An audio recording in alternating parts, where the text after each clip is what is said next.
Welcome to the B&J Podcast. For the very first time, I am your host, the Black Cat Brandon Herbert, and this is also your host, Jihad Caesar, and we're going to be talking about the NFL.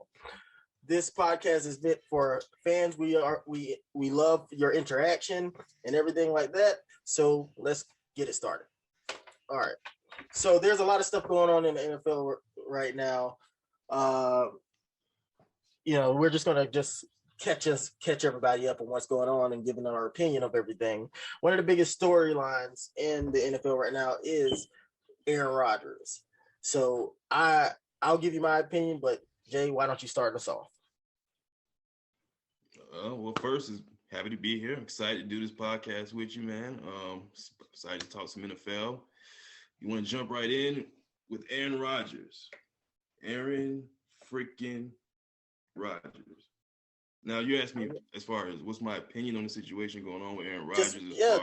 What's your opinion on it? What do you think is going to happen? All of that jazz. To start off with, what do I think is going to happen? Aaron Rodgers is going to play for the Green Bay Packers. Aaron Rodgers in 2021 is going to be playing for the Green Bay Packers. Aaron Rodgers is in a situation where basically he doesn't feel confident that the general manager, in my opinion, can properly put the talent around him that they need to get to the next level. Obviously, they've been to the NFC Championship game for 2 years in a row. So clearly the team is not in complete disarray, but I believe his confidence is lowering, that they will continue to be able to put talent around him. There's a clear power struggle going on over there, just from the outside looking in. But I think Aaron Rodgers in the end is going to win out in this situation. I mean, we're talking about a guy who's going to be a first ballot Hall of Famer. The Green Bay Packers are going to take a huge step back without him.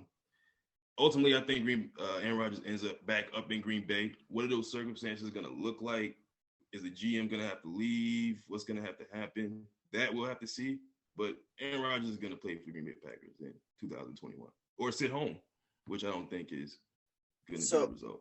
So I understand, where you're coming from, but at the same time, they're doing Aaron Rodgers a major disservice. And we've had conversations off air and everything. Like, yes, the GM is the major part, but they are doing Aaron Rodgers a major disservice. Aaron Rodgers, in my opinion, everybody knows I'm a Carolina fan. If everybody don't know, but like Aaron Rodgers is the best quarterback in my view of all time. I'm not counting for accolades. I'm just talking about talent. And if you are going to tell me, like, you can just look at the draft, and we'll get to the draft a little later, but they're giving Aaron Rodgers the finger. They're saying, "Fuck you, Aaron Rodgers." Excuse my language, but it's disgraceful. In the whole entire time that Aaron Rodgers has been a part of the Green Bay Packers, a starter, the Green Bay Packers have only drafted one offensive weapon in the first round. And guess who that was? Aaron freaking Rodgers. Like, that is just disgraceful. Like, and you can say that Devontae Adams is a really good receiver, but I don't think he's an elite receiver. He's a really good route runner. He's a good receiver, but he's not an elite receiver. And Aaron Rodgers has made him an elite receiver. Aaron Rodgers makes his players that much better. And you can see it because whenever Aaron Rodgers is not in that lineup, Aaron Rodgers or the weapons don't look the same. What happened with Jordan Nelson? And you can't even say that Jordan Nelson was out of his prime when Aaron Rodgers was getting hurt, because Jordan Nelson, every time Aaron Rodgers was playing, was getting 200 yards a game, 100-something yards a game, touchdowns, all that kind of stuff. Like, Aaron Rodgers makes his weapons that much better. When they go somewhere else, they're not good. And for you not to even allow him, like, this draft was full of receivers. Look at last year when they drafted Jordan Love. He that was a disgrace, and it was a slap in Aaron Rodgers' face. Like, and then you go back and draft running back. I wouldn't be so mad at the running back if they did not give Aaron Jones a contract. Like, you're doing stuff because you know that Aaron Rodgers is that great, and he's capable of dragging y'all to NFC Championship games.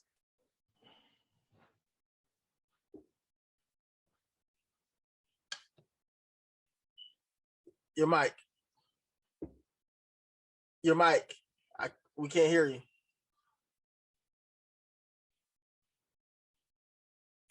I'm just of the opinion that, Devontae Adams is a good receiver, man. Excellent route runner, great hands, can make plays after the catch, can make plays going up for the ball. He can do a lot of different things. Aaron Rodgers, of course, take him to another level. You're going to have that with any quarterback. They're going to elevate the level of their playmakers around them. But I'm just of a different mindset. I think Devontae Adams is a legitimate number one receiver for him. He's always had a good offensive line. The offensive line has never been poor.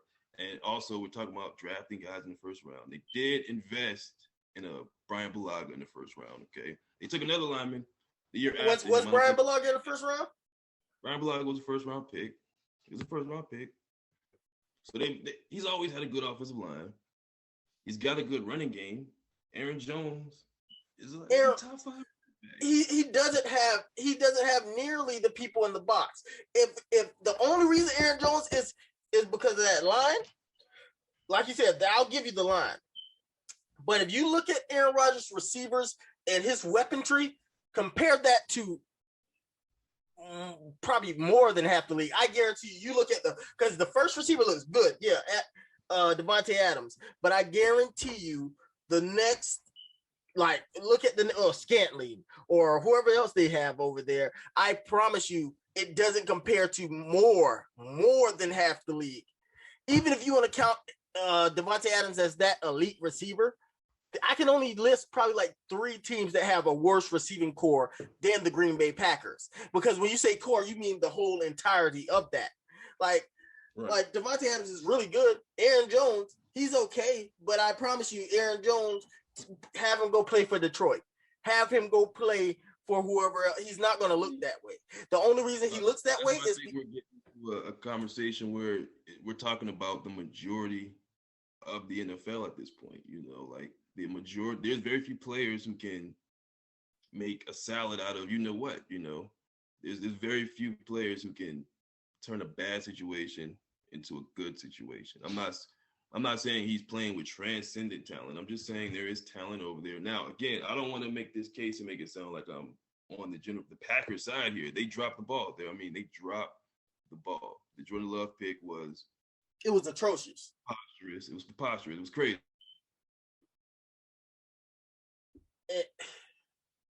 I mean, I am a Aaron Rodgers, supporter, but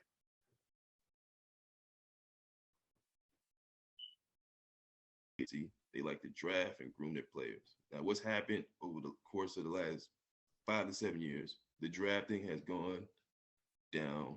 There was a time where they were bringing in guys every year, the Clay Matthews, B.J. Raji's, like I said, the offensive linemen they were bringing in over the years. Second-round receivers, Jordy Nelson, Randall Cobb, Devontae Adams. They're not doing those things anymore. Brian Gutekunst, or however you pronounce his name, is not getting the job done. Aaron is losing faith in him. That I believe to be the issue going on over there. Now, again, like I'm saying, I'm not defending the general manager.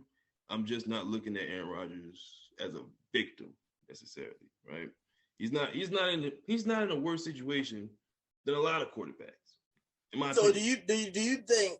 Let's say that, and I know how you feel about Patrick Mahomes, but do you think that them over there would treat Patrick Mahomes the way that Aaron Rodgers is being treated? Do you think even as bad as freaking Tom Brady has been perceived, do you think that they would use that lack of respect? Like, you know how much Bill Belichick wanted to move on from Tom Brady for the longest. The highest he's done, he did a second round pick. He would never draft a first round quarterback with Tom Brady there. Like that is, again, that was a mistake. And I believe the general manager in this whole situation going on, they should keep Rodgers, move on from the general manager. He's not even a But that's what he's mad about, though. That's what he's complaining about. Like the GM. I agree. 100%. I just don't think he should. I mean, I'll give you this example, right? You use Patrick Mahomes. Patrick Mahomes, if we're not paying attention, what's going on around him is slowly starting to deteriorate.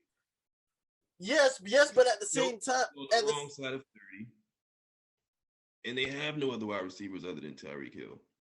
Okay, but let me say this though. So I'll give you that, but whenever they found a weakness for their team and then their quarterback, they said, "Oh, heck to the no. We're never gonna let you get hit like that again. We're never gonna." Like they went out and obtained the deficiencies, like, and maybe they didn't get a big name receiver, but they went out and they made sure, hey, we believe, because they probably believe in the receiver. I guarantee you, they probably believe in their receivers. Like the Miko Harmons and everything like that. They've been in the league for a couple years. They probably said, all right, we got rid of a couple older receivers. Let's give the new guys a chance. And then they probably believe in their receivers. It's no way in hell you're gonna tell me that Green Bay believes in freaking Scotland and Tiny and all those guys like that. There's no way nobody on this God Green's earth is gonna say that they believe that they're better receivers than freaking Patrick Mahomes receivers.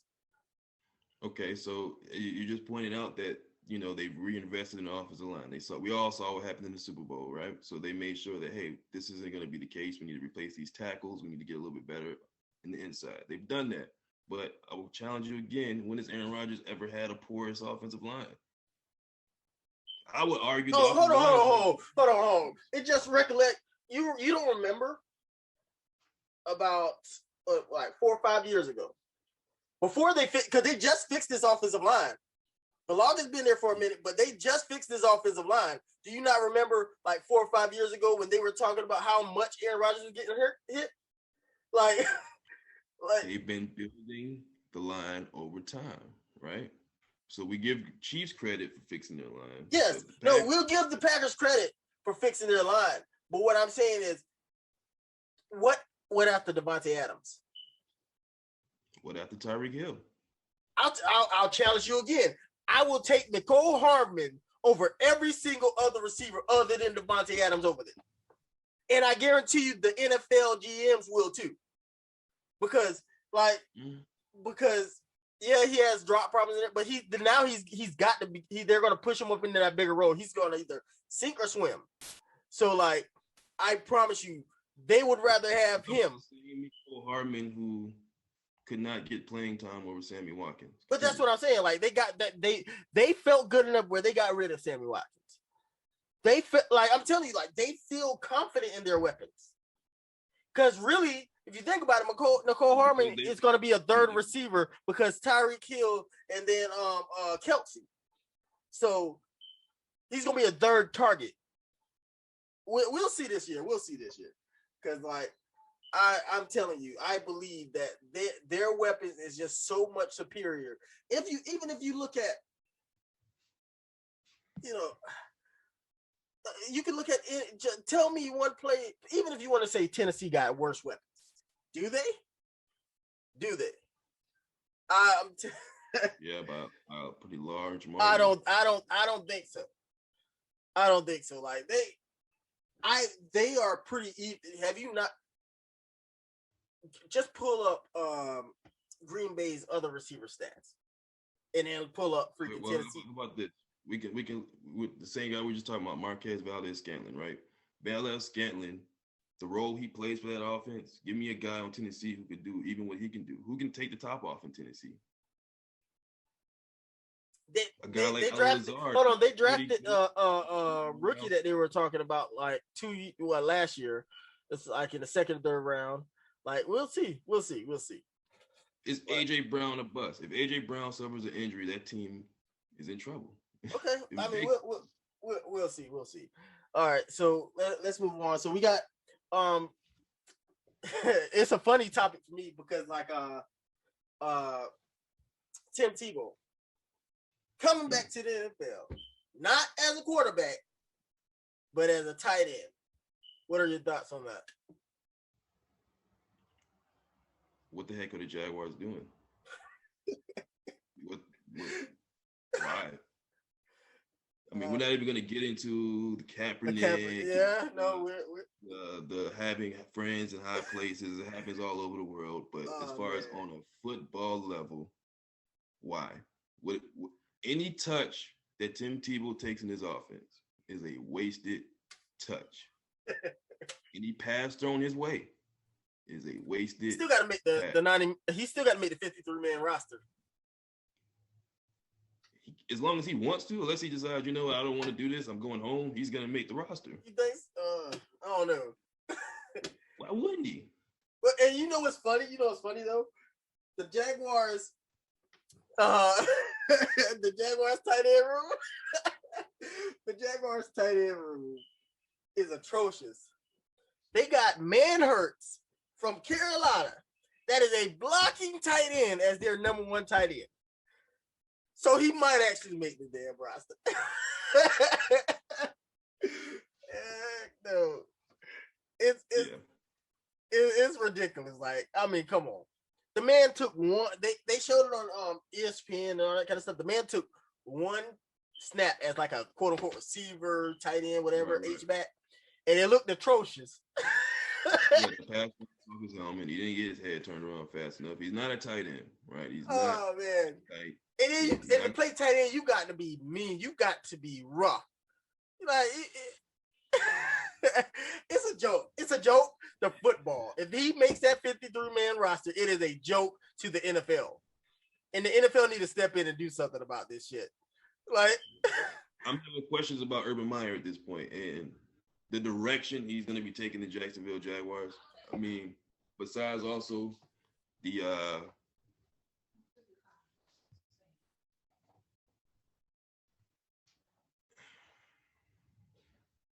I apologize. Probably just have to add that. Whatever. Okay. Yeah, I'm having questions about Urban Meyer. The direction that it looks like he's taking his team in. I'm good. I mean, coming from college, the question that people always have about college coaches, does he have what it takes to actually get control of the locker room? Get the guys to follow him. They're grown men. Right. And then, the difference between college and pros. In college, the players need the coaches more than the coaches need the players. You either buy in or I got a 4-star recruit sitting on the bench waiting to take your spot. This is not the case in the NFL. He's not showing me anything so far to give me confidence that he's going to be able to get that locker room. Bringing in a guy like Tim Tebow, that could backfire big time. I think Tim Tebow, if he do make the roster, he might get 20 touches in the whole year. Like, he's not going to. It's a waste. 20 wasted touches. Yeah, but it's a waste of time.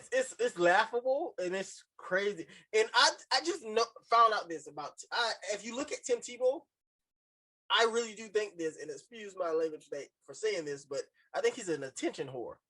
Like, because if you look at the stuff that he does, he wanted to play quarterback. He wasn't no good at that. He went to play. He never was even recruited to play it, but he went to play. Try to get in the major leagues. Started the minor league. Failed at that. Tried to do commentary. Failed at that. Tried to be a college analyst. He was okay at that. He should stick to that. Like, and then he tried. I don't blame him. I mean, if you're gonna bring.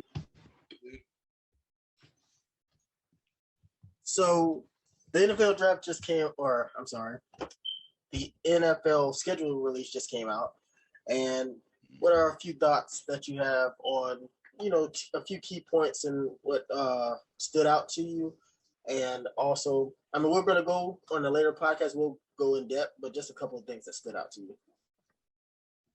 Number one for me, I'm just really looking forward to that week one, that first matchup, Buccaneers Cowboys. I think that's going to be a really good game to start the season off with. Other than that, like you said, it's really going to be on a week-to-week thing, but I'm intrigued by some of the night games they have. It looks like they did a good job of trying to set up some good night games that'll be interesting, have some good storylines for them. But other than that, man, looks like a pretty solid schedule. Yeah, for me, week one is they out. It's gonna be have some really good matchups for week one. Me being a Panthers fan, that Sam Darnold, he don't hit a break. The Sam Darnold versus Zach Wilson week one match is going to be fascinating to me. Like you said, the Cowboys and Bucks, that's going to be good because we can see kind of where Dallas is up there on the pedestal or whatever. Me personally, you know how I feel about the Bucks. Like everything feel right for them. So like I'm not counting the Cowboys out in that game. And then week 17, you look at the matchups, or week 18. I'm sorry, week 18. You look at the matchups they have. It's AFC versus NFC, but they have some really, if everything goes how we expect it to go, they have some really, really good, interesting matchups. That some powerhouses that should be matching up. Where if anything goes wrong or whatever, it can knock you out the number one spot type stuff. Like so, they do a good job of trying to set the end of the season up to make it as suspenseful as possible. They've been doing a good job with that for the last couple of years. Exactly. All right, so now let's go get kicked off with a few of the things that we liked about the draft and a few of the things we didn't like about the draft. That's the main portion of this podcast today anyway, so let's get it started. So give me one team that you thought did an exemplary job. Okay, so I'm gonna start it off. I'm a homer. I'm admitting it. I'm a homer. I'm a Cowboys fan. So I'm starting off with the Cowboys draft, man. Really intrigued with some of the things they were able to get done. I know they really wanted one of those top cornerbacks. They got taken before they were able to select one. So I think they did a good job of pivoting after that, being able to move back, get Michael Parsons. That was a great pickup for me. The rest of the draft, I know people might have some questions about. It looks kind of iffy on paper. We reached for a couple of guys, but the third we reached for a couple of guys. Nashawn Wright was a reach. Chauncey Golson also was a reach. But those are guys who potentially could be great scheme fits for Dan Quinn. That defense was atrocious last year. If you could just get it to about average, could be looking at maybe getting into the playoffs. So I like some of the pickups, man. Kelvin Joseph, I have high hopes for. I think he can possibly end up starting opposite of Diggs. So that's something I'm excited about. But I think they did a good job of addressing which was the clear weakness on that team, which was the defense. So and you can't, even with the you can't forget Michael Parsons. Michael Parsons, right, he was my number one defensive player on the board. Beyond everybody. He was that.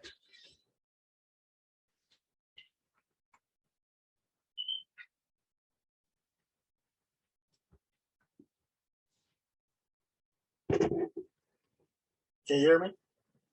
Yeah, there we go. It went out for a second. The internet.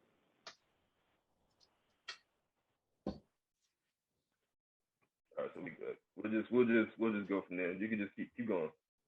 Yeah, but like Michael Parsons was my number one defense player in the draft, and for the Cowboys to trade back and land him still, I gotta give Jerry Jones credit when it's due.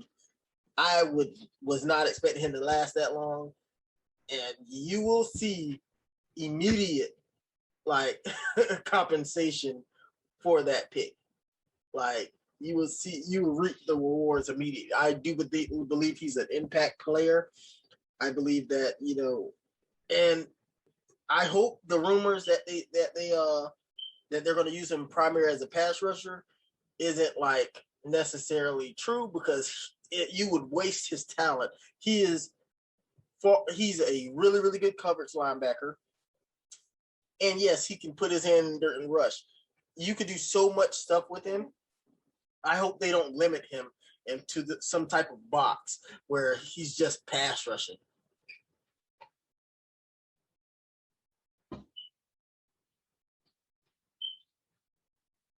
Make sure your sound is on.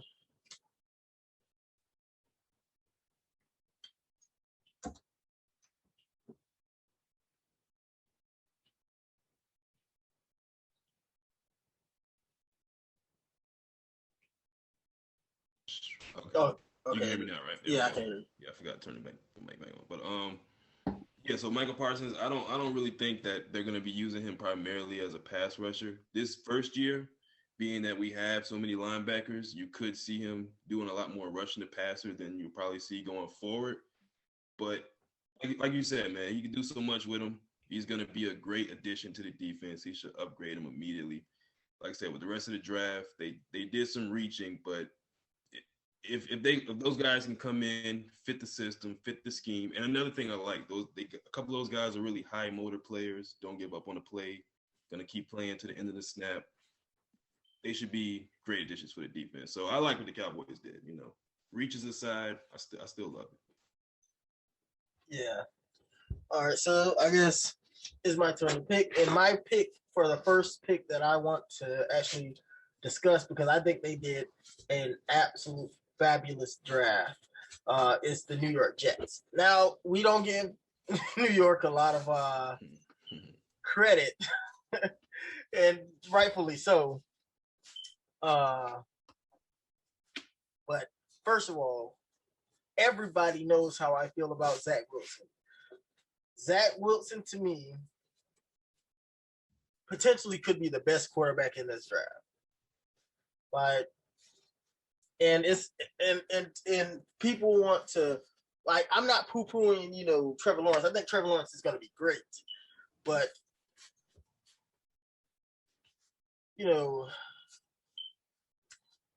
I just see so much in Zach Wilson. Zach Wilson, he's very mobile. He's very accurate.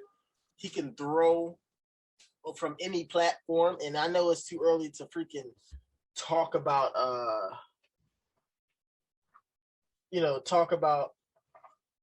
the him being into the category of Pat Mahomes and everything, and Aaron Rodgers and everything, which is fine. I understand that. I'm not saying that he's them, but what I am saying is that for them to land him, and me personally, I would have probably stuck with Sam Darnold, but I understand why they went the route that they went. Like, right.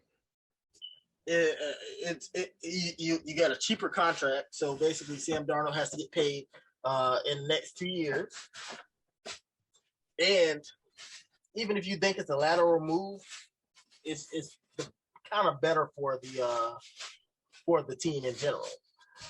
Then right, just getting that cheaper contract alone is worth it. Exactly, and then you got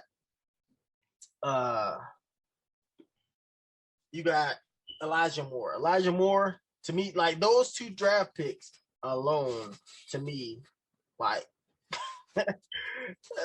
it's incredible. And then I'm sorry I'm not even trying to be disrespectful. Then you go up and you get in the first round, the second pick, an offensive lineman to support your picking of the quarterback. So what they're doing is they're literally saying, all right, we messed up with Sam Darnold. We didn't give him crap to work with. Let's not make that same mistake. The first three picks just solidified every, them actually supporting their quarterback. And I love it. I absolutely do. You got, like I said, you got Zach Wilson, you got Elijah Moore. It's, to me, they're doing what they should have done. And Elijah Vera Tucker is probably the best, interior lineman that was in the draft. An interior, guard in the draft. Like, huge upgrade. He's got Becton last year. Exactly. Becton is a monster. I mean, an absolute monster. And then you go around and you get Michael Carter. Now, Michael Carter, he's a pretty good pick. You got him in round 4. So it's not like you wasted a lot. But I can see him coming in and immediately starting, because who do the Jets have? Or at Like, least being a big part of the rotation. Great, good. I like the pick too. I like the Michael Carter pick too. yeah. So like, I think that they went all in to support their quarterback, and I love that. Like, I hate when I see teams draft a quarterback and then don't do nothing to hold the rest of the way to support them. That's how you get bust. Like, part of being a bust is partly on the player and partly on the team. So like, I really really loved their draft. Their draft was probably one of in my top three, obviously, but probably like my number one draft that I've seen. Right. No arguments here, man. I love that one too. So I'm jumping into my next one. Another draft that I really thought they did a really good job with is the Los Angeles Chargers. Like the same theme you were just talking about, man. Just surrounding your quarterback, giving him the best opportunity to succeed, and Rashawn Slater just falls into their lap. Just falls into their lap. That's a slam dunk pick, versatile lineman. Who knows? They can put him at right tackle, left tackle, guard, versatile lineman. Great pick.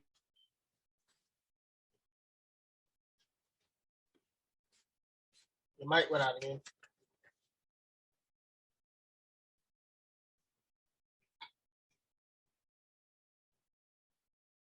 For them almost immediately.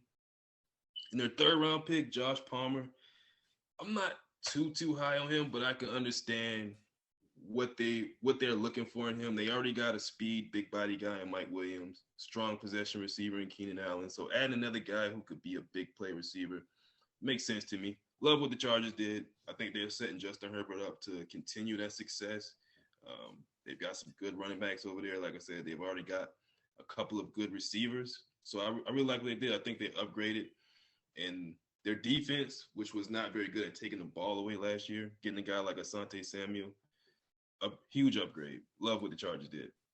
Yeah, no, I completely agree. Like, getting Asante Samuel where they did though was like, that was almost the steal of the draft, because Asante Samuel, he's like a smaller version of J.C. Horn.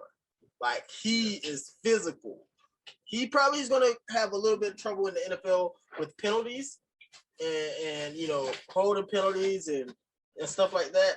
But if he can knock that out and still be as physical, like, I mean, think about it. You're going to take some of those penalties because Richard Sherman, he holds a lot. Are you going to say that you would not take Richard Sherman? No. Like, the good will far outweigh the bad. Right. And that I love that pick.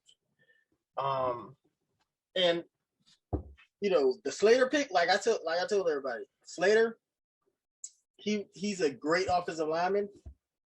I wouldn't have taken him at 8, but I think, but still,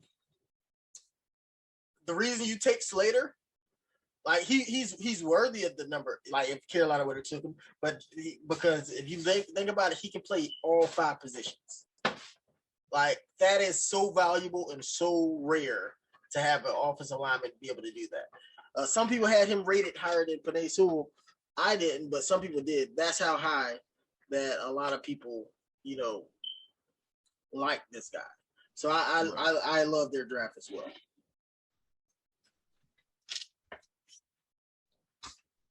All right, my second pick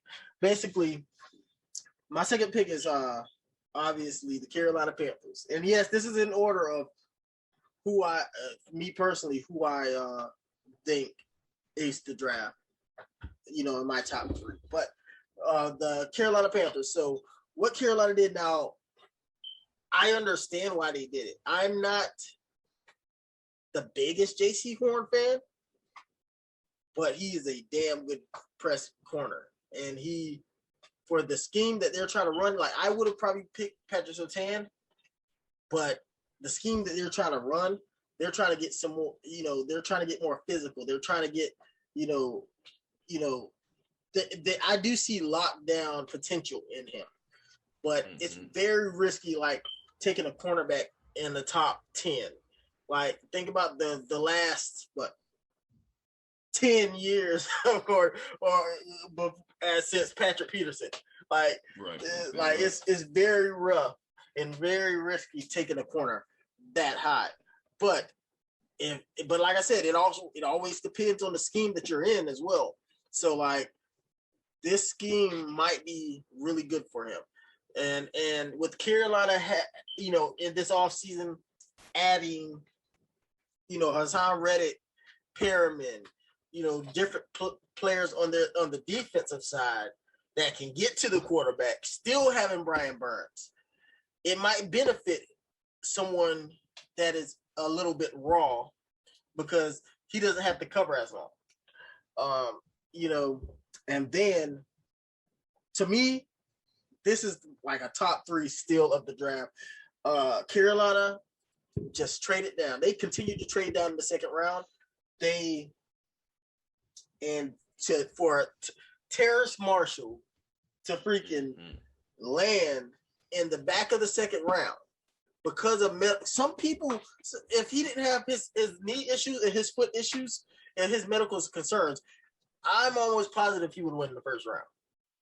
Like, yeah, I think he would have been a consideration for that Baltimore pick without a doubt. Yeah, and to me, he gives Carolina what they don't have. They have all these speedy guys. I mean, he's not slow, but they have all these speedy guys. They have these shifty guys. They literally have 3 different type of receivers, and that's going to be start. You got DJ Moore. He can take a little. He's all around, but really, realistically, his game is he can take a 5-yard slant to the house. He can make you miss. He's physical, all this kind of stuff. And then you have Robbie Anderson that can just take the top off the defense.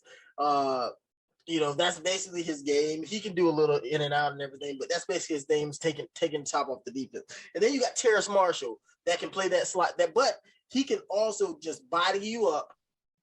He can run past you, but he can body you up in the red zone and just mosh you. Like to me, those 2 picks alone was what it did it for me. But then you go in round 3, and I had a late first round to second round grade on Brady Christensen, and you get him to protect, and he can play I believe he will play left tackle to start off with, like just out the gate. I believe that they're gonna let him play left tackle.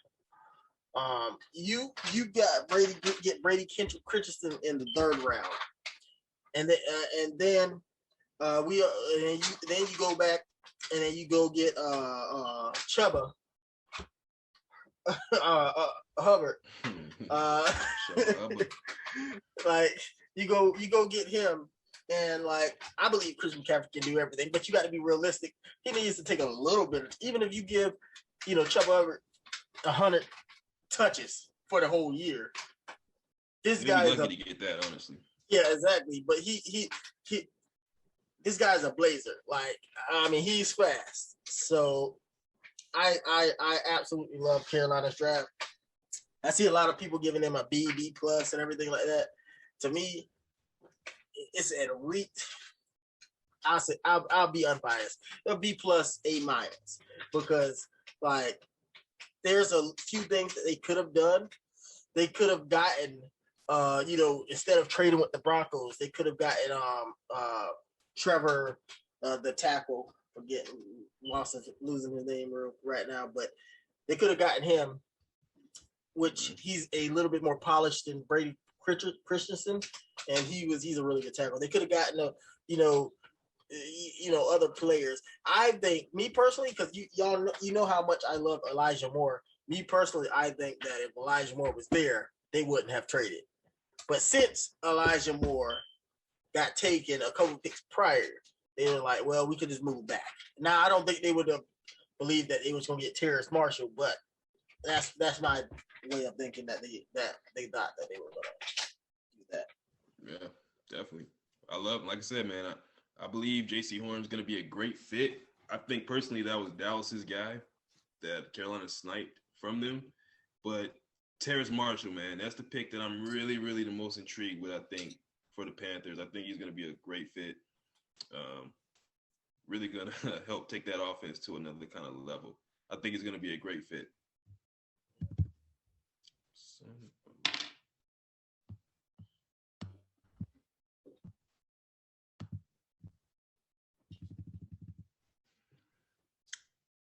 All right. Do you want to The audio is coming through. The audio is coming through the computer now because these headphones just died. Okay, that's fine. So you want to talk about the teams that we hate, or do you want, or you got another one for me? We go. I just want to highlight, I guess, the Browns too. The Browns are a team that I think could take a step forward into potentially competing for a Super Bowl. And I think that the draft that they had really.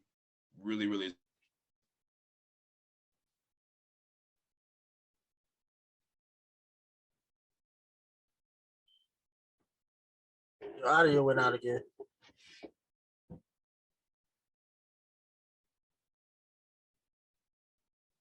Like I said, the Browns did some things that could really help them take another step forward. But we can go ahead and get into some drafts that we did not like as much. You want to start that one off? Yeah, I mean, I shouldn't say hate because, like, the draft is a crapshoot, so we don't know if these players are going to be. But the teams that made questionable moves, I should say. One of my teams, probably my number one team, and I guess you could have kind of said this about Carolina too, but I think Carolina had a way better plan, and that's why they didn't end up on my hate list. Is the Denver Broncos. The Denver Broncos, yes, you got a really, really good prospect, a really good cornerback. But first of all, you didn't need him. Like, I mean, you didn't need him. Like, what are we doing here? You got a loaded freaking squad. A loaded squad that's missing one key ingredient, and that's quarterback. And you pass on Justin Fields? Even if you wanted Mac Jones, Mac Jones, I don't like the pick, but I would have respected it. You pass on freaking, what are you doing, Denver? Like that right there, I don't care about your other picks right there. I don't care. You got Teddy, we got rid of Teddy Bridgewater. You got Teddy Bridgewater and freaking and Locke. Like, what are you doing? You have a loaded squad. You have freaking Fed at tight end. You have Sutton that I think he's going to take a huge. If he didn't get injured last year, he would have took a huge step. I think he's going to take a huge step this year. Then you drafted Jerry Jeudy last year. You got good backs in the backfield. Like, what the bleep are you doing? Like, it's to me, that was literally by far the stupidest move in the draft. Like, the stupidest move in the draft. And you could even justify it if they didn't have cornerbacks. They needed help at cornerback. They have very good cornerbacks. I just don't get it. Like, yeah. What? and now, and that's why I said, remember, I said it's where you get drafted to. Now you got the Justin Fields going to the Bears crappy organization. Like, and now we're in a couple years, we might look at him as a bust because he's not surrounded with the pieces that he would have and should have been. Right. Yeah, the Broncos have an unexplainable amount of belief in Drew Lock. It's probably going to bite them in the butt. It's sad. It gets me, it gets me heated to think about Justin Fields going to the Bears. Yeah.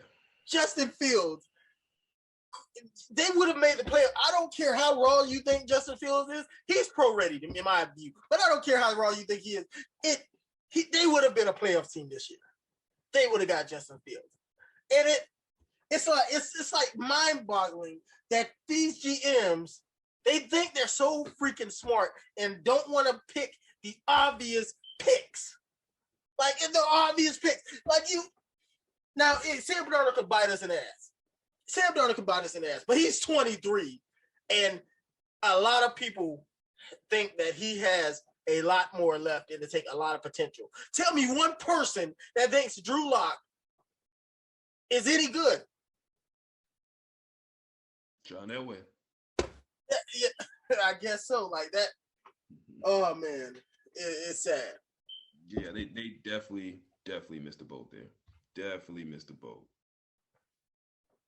Yeah, but you can go. You can go ahead with your say.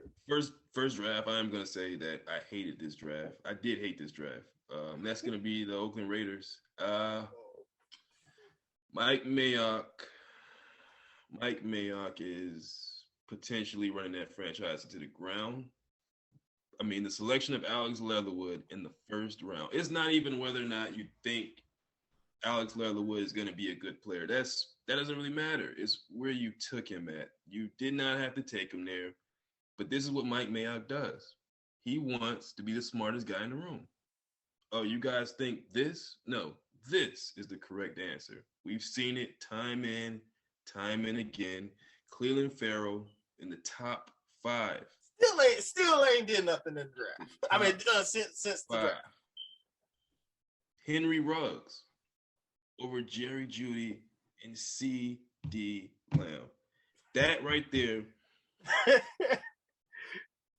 to me is probably the most egregious pick he's done so far, without a doubt. I mean, Henry Ruggs over C.D. Lamb, that's just absolutely ridiculous. And then we've seen it again this year with the freaking Alex Leatherwood pick. I mean, yeah, they were able to trade up in the second round to get Morik, the safety out of TCU, who should be a pretty good ball hawk for them.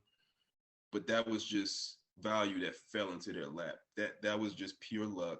Yeah, that I did like that pick. That literally was a really good pick. But like they fell into their lap because 2 safeties went before him.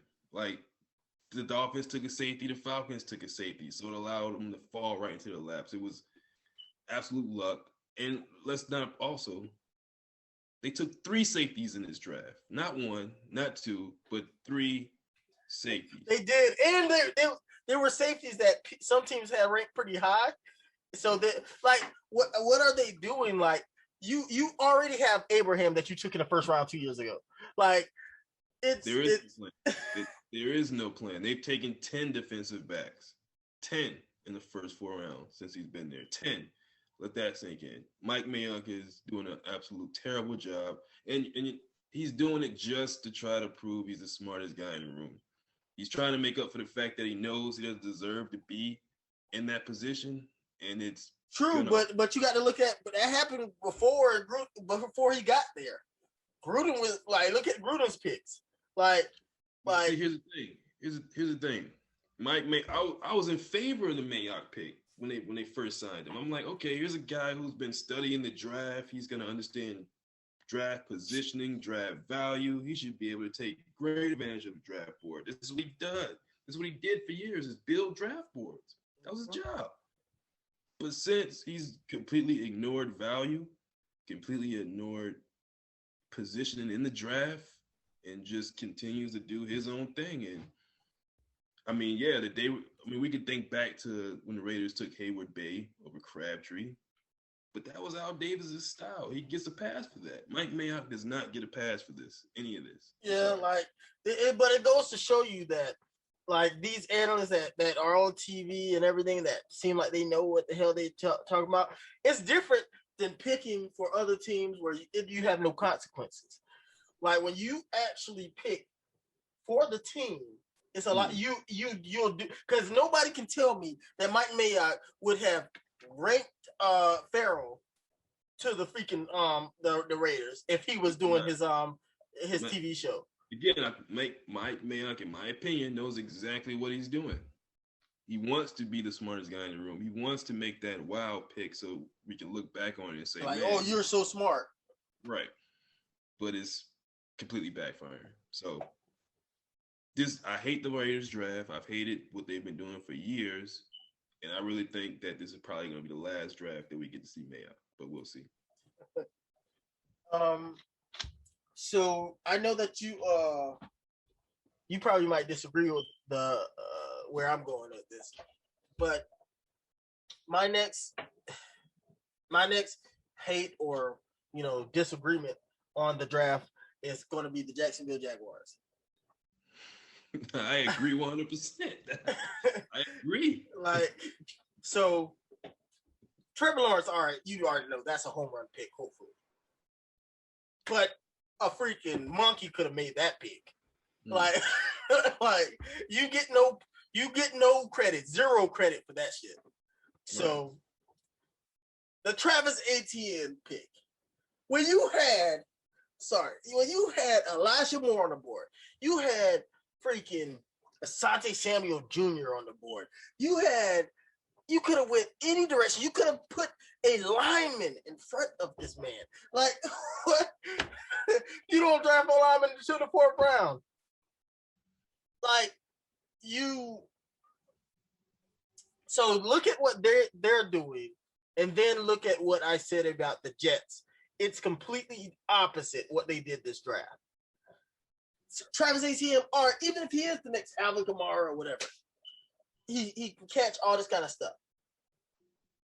I get it, but you have an undrafted rookie from last year that you're paying less to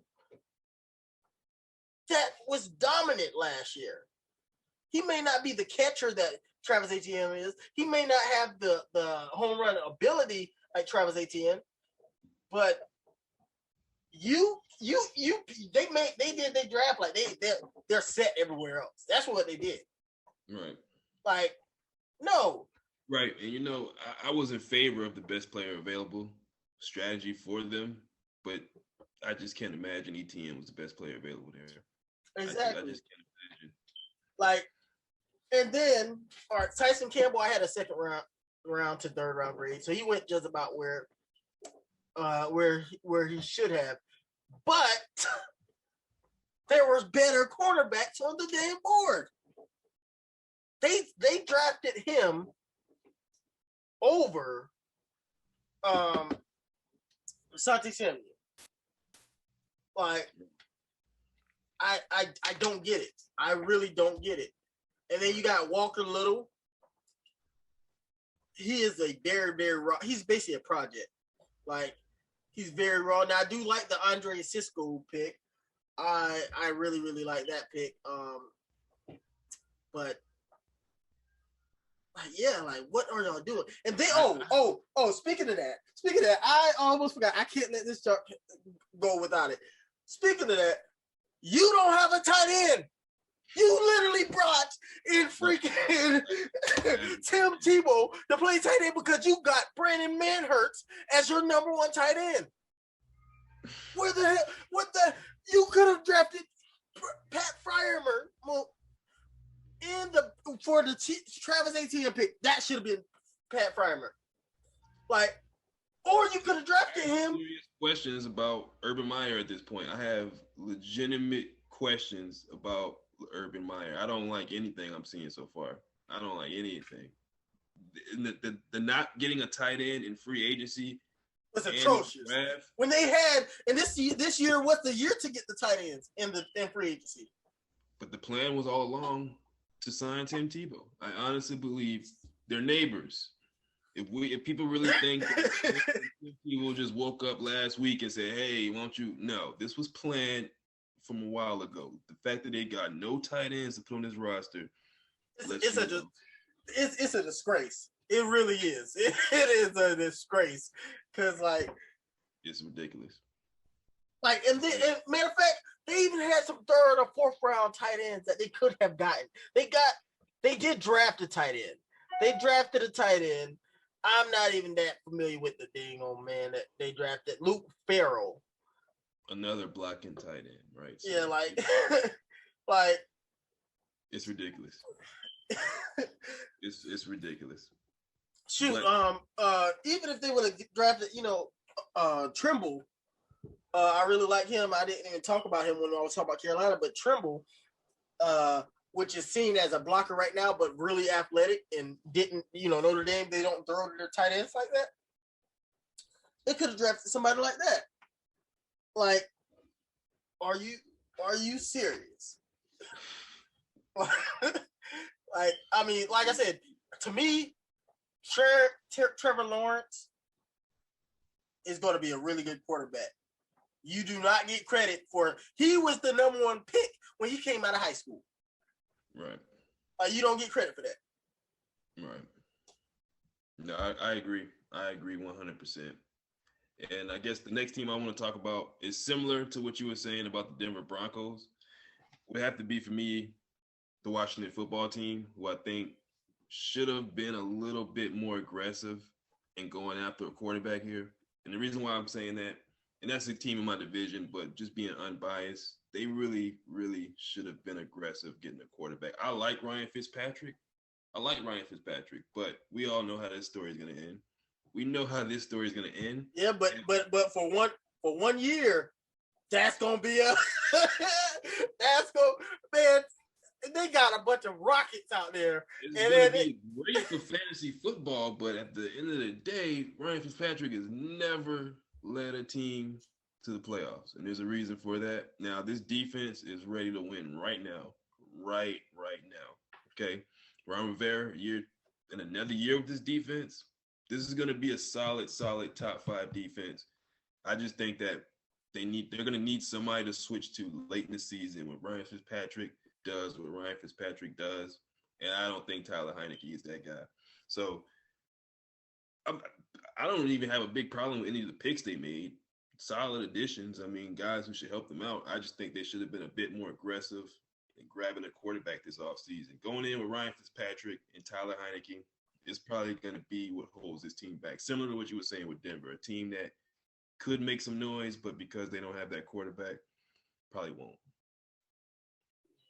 Yeah, no, I completely understand that one. Like, it's hard when you don't. He was right there. They could have jumped the Patriots easily. They could have. Yep, and I didn't even mention the Patriots was actually one of the teams that I loved what they did. Real quick is I don't know how much you know about Christian Barmore, but that dude is a monster in the middle. And then they got Mac Jones, but yeah, like I understand. Like, you didn't really need a middle linebacker there. I mean, you needed one because that literally probably was their only weak spot on their defense. Their defense is phenomenal. So right. I understand why they did it. But Tyler Heineke, we all know that. That's what they're going to be looking at in December, because we all know that Ryan Fitzpatrick is a bridge. He's going to have a 3-interception game late November. They're going to be making a playoff push, and they're going to pull the rug from underneath him, and they're going to have to go to Heineke. Yep. Excuse me. So, my next one, similar to you, and I'm going to say, yes, maybe I am hating a little bit, but I really, in all honesty, I don't necessarily love their draft. And similar to what you're saying, though, but it's the Atlanta Falcons. Now, Atlanta. Hold on. You got Kyle Pitts. That's an A+. That's an A+. Kyle Pitts is a freaking amazing player. I'm just saying. We're like the quarter. First of all, it's really for the whole offseason. You extend Matt Ryan, and then, and he's clearly in the decline. Like, what they're going to have a high flying offense, but guess what's going to happen? That defense is going to get ate up to the floor up. Like that defense is going to. And then they got Richie Grant. He's a okay player. I like Richie Grant, but Jalen Mayfield, this dude, I had a 5th round grade on him. Like, he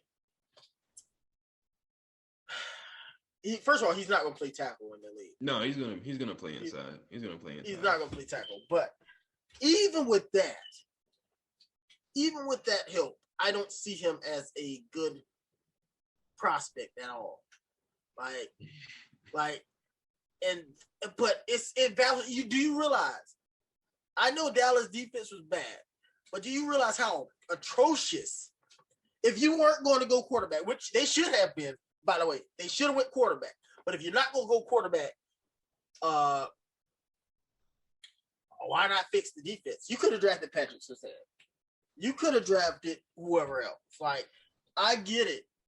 They probably try to do best player available and all this kind of stuff. But, like, just look, matter of fact, somebody needs to just look at their drafts in the last the last 5 years. They drafted AJ Terrell. We'll see how that turns out. That's only been a year. Chris Lindstrom, he's an okay guard. Calvin Ridley, I'll give him credit for that. That's a good one. Tack McKinley in 2017. Okay. Keon O'Neal. Not even on the team no more. Like, you said what? It would have been very, very difficult for them to pass on Kyle Pitts. They could have gotten Justin Fields at that spot, and no one would have batted an eye.